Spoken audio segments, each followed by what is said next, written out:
माँ ज्योतिर्गमय मृत्युर्मा अमृतम गमय। ओम शांति। हमारे बीच में उपस्थित आदरणीय मालती बहन माहेश्वरी जी, स्थानीय विधायक, आदरणीय श्री कानजी भाई बालिया जी, अध्यक्ष गांधी धाम नगर पालिका, हम सब के लिए बड़े प्रेरणा के स्रोत आर्य पत्नी सभा अमेरिका के संस्थापक माननीय श्री गिरीश खोसला जी, सार्वदेशिक आर्य पत्नी सभा नई दिल्ली के मंत्री आदरणीय श्री विनय आर्य जी, आर्य समाज गांधीनगर के अध्यक्ष श्री वाचोनिधि आचार्य जी, हमारे बीच में अमेरिका से ही आर्य प्रतिनिधि सभा के महामंत्री श्री भुवनेश खोसला जी, बहुत ही आदरणीय आर्य बंधुओं, भाइयों बहनों, प्यारे बच्चों,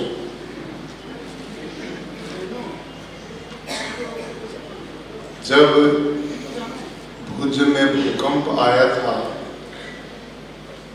वो दारुण दृश्य लोग बताया करते थे। ऐसे समय पर भुज का पूरा क्षेत्र भारत के लोगों के मानस पटल पर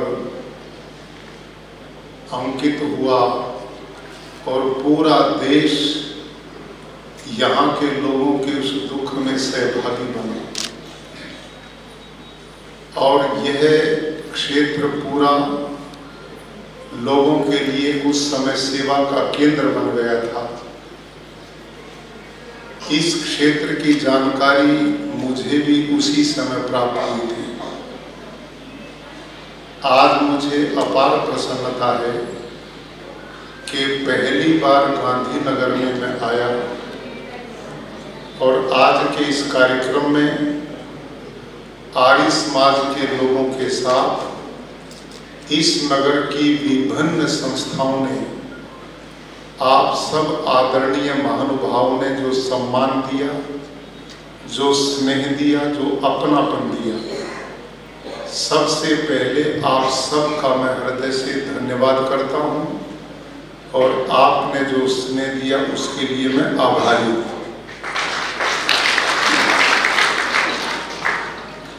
माननीय श्री गिरीश खोसला जी और उनके बहुत ही प्रिय सुपुत्र श्री भुवनेश जी खोसला पिछले वर्ष अमेरिका के अटलांटा सिटी में वहां सार्वदेशिक का आर्य महासम्मेलन हुआ, उसमें मैं भी गया था और खोसला जी भुवनेश जी के संपर्क में रहा ही नहीं, 2-3 दिन इनके घर पर रह करके भी गुजारे। उसी समय मेरा ये परिचय हुआ और मुझे जानकारी मिली खोसला जी पूरा परिवार रहता अमेरिका में है, लेकिन चिंता भारत के उन असहाय बालकों की करता है कि जो बालक उस भूकंप में बेसहारा हो गए थे। जीवन प्रभात नाम की संस्था, जिसको उस काल में तात्कालिक प्रधानमंत्री श्री अटल बिहारी वाजपेयी ने स्वयं इनके कार्यों को देखा और उसी समय उन्होंने उस समय अपने प्रशासन को आदेश दिया कि ये ऐसी संस्था है जो इस भूकंप में असहाय, अनाथ हुए, बेसहारा हुए बच्चों के लिए सहारा बन सकती है। तो जीवन प्रभात की स्थापना हुई। बहुत लंबा समय बीत गया, लेकिन पूरा खोसला परिवार और अपने मित्र मंडली के साथ उस संस्था से जुड़े हुए हैं, प्रतिवर्ष यहाँ आते हैं और उन बालकों में अपनापन देखते हैं। भाइयों और बहनों, आर्य समाज ऋषि दयानंद का यही चिंतन था। स्वामी दयानंद आर्य समाज के 9वें नियम में लिखते हैं कि प्रत्येक व्यक्ति को अपनी ही उन्नति में संतुष्ट नहीं रहना चाहिए, किंतु सबकी उन्नति में अपनी उन्नति समझनी चाहिए। यह चिंतन आर्य समाज सदा करके लोगों की भलाई के कार्यों को करता रहा। वाचो निधि जी या मंच पे संचालन करे हमारे आदरणीय आचार्य जी ने, स्वामी दयानंद सरस्वती ने एक छठा नियम भी लिखा है। आर्य समाज के 10 नियम में छठे में क्या लिखते हैं? आर्य समाज का मुख्य उद्देश्य, इस समाज का मुख्य उद्देश्य क्या है? लोगों की शारीरिक, आत्मिक और सामाजिक उन्नति करना। ये वो कार्य थे कि जिन कार्यों के कारण आर्य समाज लोगों के दैनिक जीवन से जुड़ा था।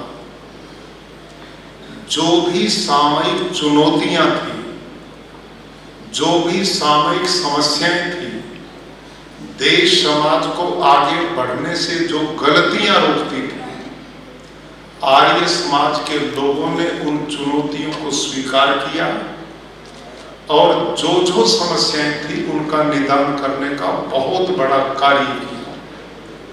भाइयों और बहनों, स्वामी दयानंद सरस्वती इसी गुजरात की धरती पे टंकारा के मोरबी राज्य में उनका जन्म हुआ, लेकिन कार्य क्षेत्र उनका उत्तर भारत रहा।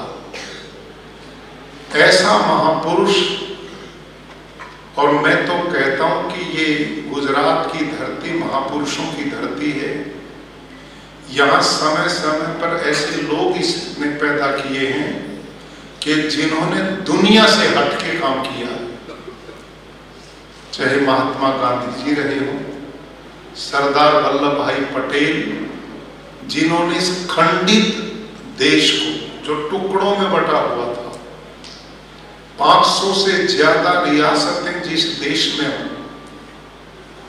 उस इतने खंडित देश को एकता के सूत्र में बांधकर एक महाराष्ट्र के रूप में, पूरा भारत वर्ष के रूप में जो स्थापित करने का सौभाग्य प्राप्त हुआ, वो भी गुजरात की धरती के महापुरुष सरदार वल्लभ भाई पटेल ने किया।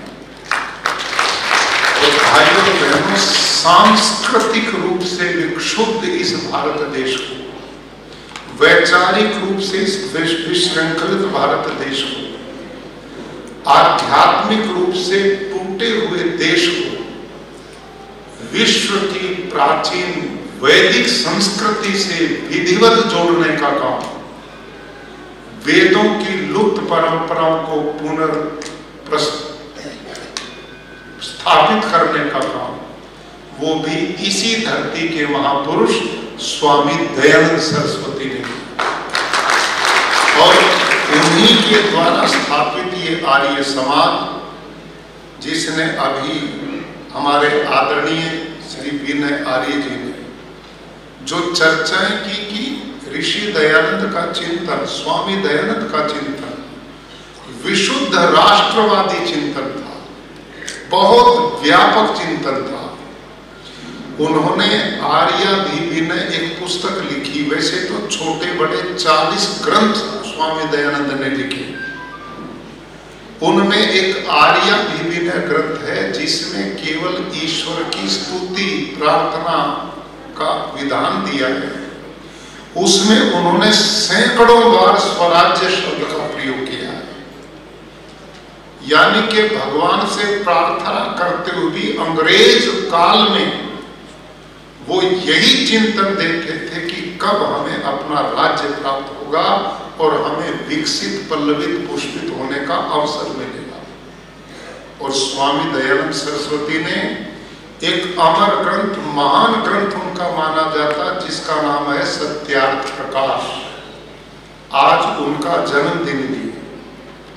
हम लोग बैठे हैं तो आज एक संकल्प लेकर के जाना चाहिए कि उनके उस ग्रंथ सत्यार्थ प्रकाश को घर में रखें, उसको बच्चों को स्वयं जरूर पढ़ें।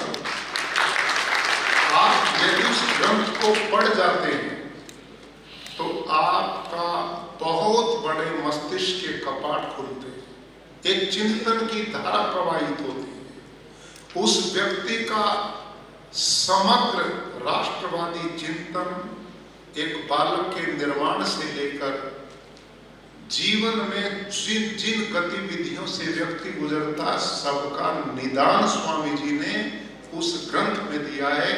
और उसके 8वें समोल्लास में वो लिखते हैं बड़े दुखी हृदय से कि विदेशी राजा, अंग्रेजों के काल में ये बात लिखी थी जब अंग्रेज के विरुद्ध एक शब्द भी कोई नहीं बोल सकता था। उस समय वो लिखते हैं कि विदेशी राजा प्रजा से चाहे माता पिता के तुल्य भी स्नेह करता हो तो भी अच्छा नहीं होता।